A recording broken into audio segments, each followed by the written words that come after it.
Akkam jirtu kabajamoota fi jaalatamtoota hordoftoota biiftuu Oro bakkuma jirtanitti nageenyi keenya kan kabajaatiif kan jaalalaa isin haa ga'u isin hin jenne ittaan sun oduu sa'a kanaa qabannee dhiyaannee jirra. Hanganuma sagantaa kanaatti nu wajji turaan affeerraa kenna kun biiftuu Oroodha keessan jajjabeeffadha laayikii sheer godhuu hin dagatinaa kallattimaan gara mata duree oduu amma qabadhetti yeroo dabru oduun jalqaba.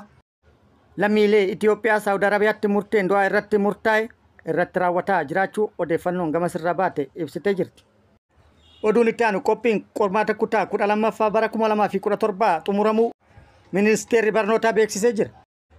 Oduun inni biraa dhaabbileen barnoota olaanoo yuunivarsiitotaa fi kolleejjonni jechuudha 85 sirna barnootaatiin ala yookaan sirna barnootaa keessa haqamuuf akka deeman hojjetamaa jira jedhamee jira. Oduun inni itti aanu walitti bu'iinsi loltoota mootummaatii fi waraana bilisummaa Oromoo Oromiyaa bakkoota garaagaraatti akkuma itti fufetti jira. Bal'ina odeeffannoo kanallee qabannee jira.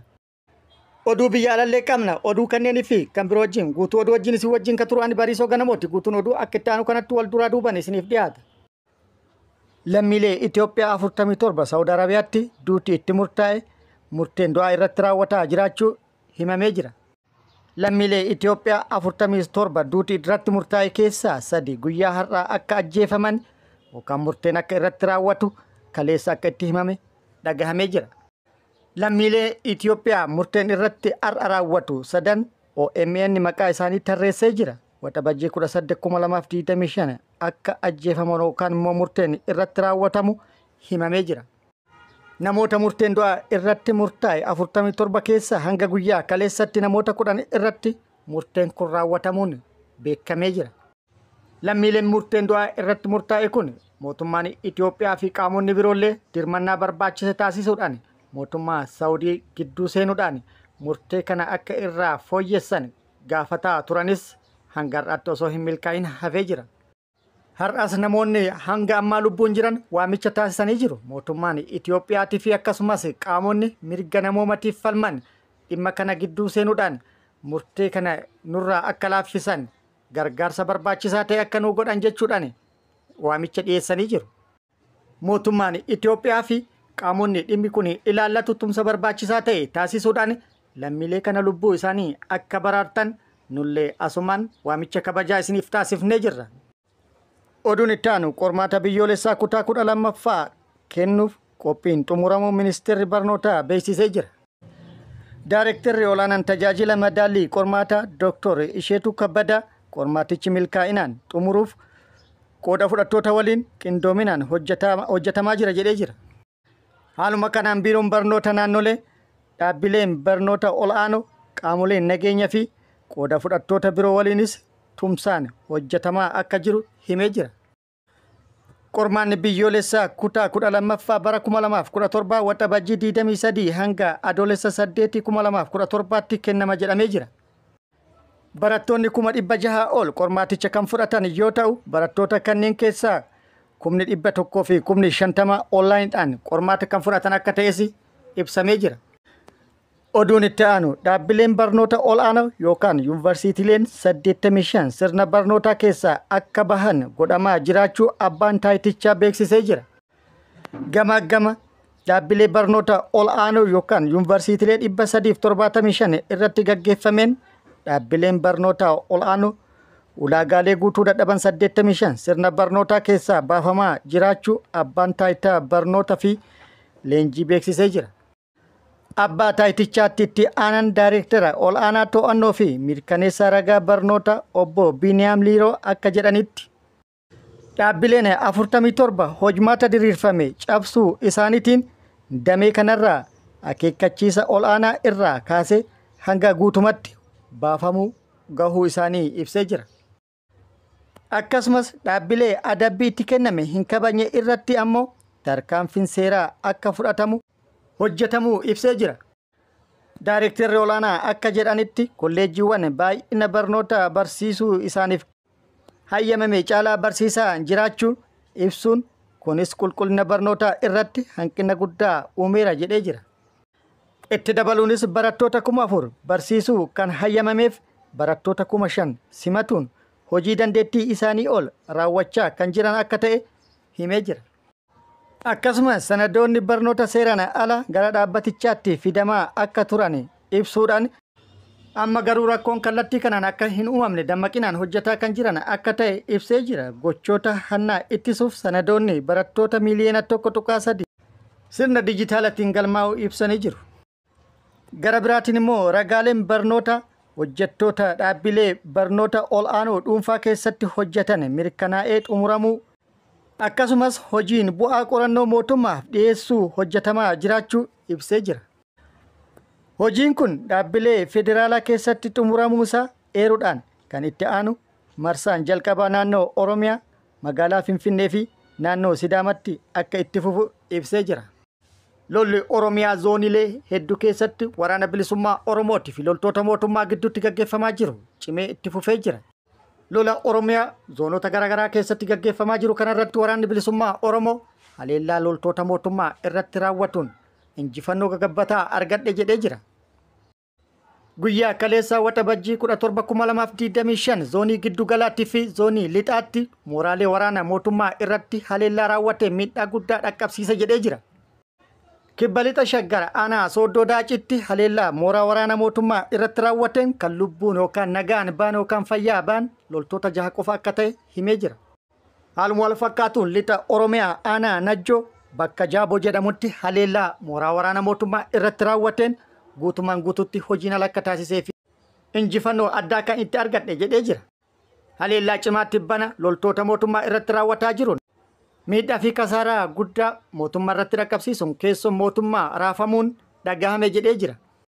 Akkasumas injifannoo miilana galmaa'ee ibsa Fiild Maarshaal Birhaanuu Juullaatti bana kenne kan sobsiise jedhee jira. Fiild Maarshaal Birhaanuu Juullaa haala nageenya naannoo Oromiyaatti fi naannoo Amaaraatti wal qabsiise ibsatti bana kenneen waraana bilisummaa Oromoo dabalatee humnoota hidhatan parsantii 90 barbadeessine jedhee ture. Waraanni bilisummaa Oromoo kun fuggisoo ta'ee argamee jira jedhee jira. Gama mootummaatiin ajajoonni waraana mootummaa marii dhimma nageenya naannoo Oromiyaatti wal qabatee ta'an irratti wal dura dhaabbannaan isaanillee akka dhagahamee jira.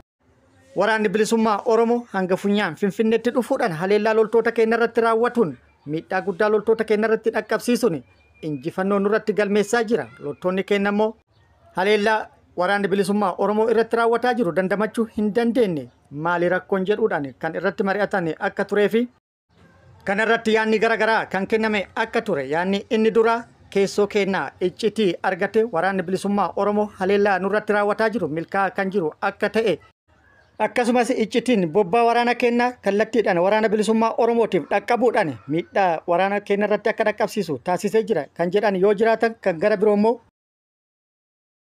rakkoon isaan mudate waraanni isaanii ga'umsa kan hin qabne fedha lolaallee kan hin umriin xixiqqaa ta'uu fi muuxannoo lolaa kan hin qabne ta'uu waliin kan baaragan ta'uudhaan miidhaaf kan saaxilaman akka ta'e kan yaada kennanillee jiran. Yaadonni gurguddoon wal mormisiisaa turan kanneen yoo ta'u furmaata jedhanii kan fudhatan humna qilleensaatiin deeggaramuu akka qaban irratti kan walii galan akka ta'es dhagahamee jira. Gara biraatiin immoo haleellaan walirratti raawwatamaa jiru akka guutuu Oromiyaatti akka ta'e kan ibsamaa jiru yoo ta'u haaluma kanaan waraanni bilisummaa Oromoo zoonii kibba baha Oromiyaa Arsii baha aanaa Siree iddoo addaa Ufuraa Moltoolee jedhamutti haleellaa loltoota mootummaa irratti raawwateen miidhaa guddaa kan irratti dhaqqabsiise akka ta'e odeeffannoon nu gahee jira. Waxabajjii 16/2025 haleellaa loltoota mootummaa irratti raawwateen loltoota mootummaa 6 battalumatti addunyaa kanarraa yoo godaansisu 15 madoodhaan akka adabees odeeffannoon nu ga'e ibsee jira. Akkasumas waxabajjii 16/2025 Shaggar baha aanaa Liiban Cuqqaallaa ganda warra Jaarsaa jedhamutti haleellaa loltoota mootummaa irratti raawwateen 15 battalatti addunyaa kanarraa yoo godaansisu 8 immoo madeessuu odeeffannoon achirraa baatee ibsitee jirti. Lola kalee kibba lixa Shaggar aanaa Sooddoo Daacitti tureen waraanni bilisummaa Oromoo injifannoo argatu isin hin geennee turre. Oduu dabalataa qabna. Oduu dabalataatiin haleellaa bakka kanatti waraanni bilisummaa Oromoo loltoota mootummaa irratti raawwateen loltoota mootummaa 51 addunyaa kanarraa godaansise 70 immoo madeessuudhaan kan harkaan qabamanis kan jiran akka ta'ee fi meeshaalee waraanaa hedduus kan argate akka ta'e odeeffannoon dabalataa nu geettee jirti. Oduu biyya alaatiin Ivory Coast kuufama warqee isa guddaa fi toonii 100 ol ta'e argachuu beeksiftee jirti. Kuufamni warqee akka addunyaatti guddaa ta'e kun Ivory Coast naannoo Boonkaanii iddoo addaa Doroppoo jedhamutti kan argame akka ta'es himamee jira. Dhaabbanni Resolute Mining Company jedhamu argannoo kana kaleessa bakka muummichi ministeera Robert Biyyoogireen maambee argamanitti ifoomsee jira. Dhaabbatichi ijaarsa albuuda kanaaf doolaara miliyoona 510 investi gochuuf karoorfatullee himee jira. Dhaabbatichi qorannoo biroo biyyattii keessatti gaggeessuun doolaara miliyoona 200 miliyoona 4 dabalataan investi godha jedhee jira. Ijaarsi albuuda kurmaana jalqabaa bara 2026 ni eegalama jedhamee jira. Albuudni kun bara 2028 hojii kan eegalu yoo ta'u waggoota 20 oliif kan hojjetuu fi carraa hojii namoota 3,000 oliif kan uumu akka ta'es eeramee jira. Oduun itti aanu walitti bu'iinsi Israa'eel fi Iraan akkuma itti fufetti jira. Haleellaa gama lamaanirraa walirratti raawwataniin miidhaan gama lamaanirraa iyyuu dhaqqabaa kan jiru akka ta'es dhagahamaa jira. Israa'eel humna qilleensaatiin, Iraan immoo misaa'eelotaan haleellaan dabareen walirratti raawwatan guyyaa 6ffaa isaanii lakkoofsisee jira. Wal haleeluun cinattis walitti dhaadatuun illee itti fufee jira.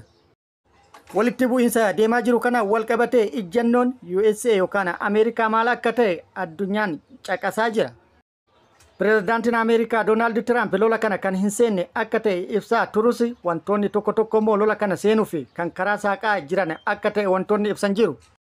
Kanneen keessaa lammiileen Iraan gadi dhiisanii akka ba'an dhaamsa yoo dabarsu akkasumas doonii waraanaa guddaa gara giddugala bahaatti erguun isaa kan shakkisiise akka ta'es dubbatamaa kan ture yoo ta'u, odeeffannoo irra BBC'n baaseen pireezidaantiin Ameerikaa Doonaald Tiraamp haleellaa Israa'eel iddoowwan nikuleeraa Iraan irratti raawwattu irratti makamuu akka danda'u yookaan yaada akka qabu ibsee jira. BBC'n yaada kana kan ibse CBS News waabeffachuun akka ta'e ibsee jira. Gara biraatiin immoo Ameerikaan lola kanatti ni makamte yoo ta'u taate addunyaan gareen qoodamuudhaan lola balaafamatti seenuu dandeetti jechuudhaan sodaan guddaan biyyoota garagaraatti uumamee jira. Ameerikaa fi biyyoonni biroollee lola kanatti makamuu caala walitti bu'iinsa kana mariidhaan furuun furmaata guddaa fi kan filannoo hin qabne akka ta'e biyyoonni garagaraa ibsaa jiru. Walitti bu'iinsa kana mariidhaan furuun furmaata guddaa kan ta'e akka ta'e kan amanan yoo jiraatanillee asbaanii dhimma kana mariidhaan furuu fi iddoo lixuudhaan qaamni sochii taasise tokkollee kan hin jirre akka ta'e beekamee jira. Hundumaafuu nageenyi bu'uun addunyaa tanaafis furmaata guddaadha. Waaqayyoon nagaa haa buusu jenna. Kabajamoota fi jaalatamtoota hordoftoota biiftuu Oroo oduu namaaf qabadde kan hanga ammaa kana guutuu oduu wajjin ka ture ani Bariisoo Ganamooti hanga yeroo itti aanutti deebinee wal agarrutti nagatti nu turan hawwii kennaa nagatti nu tura.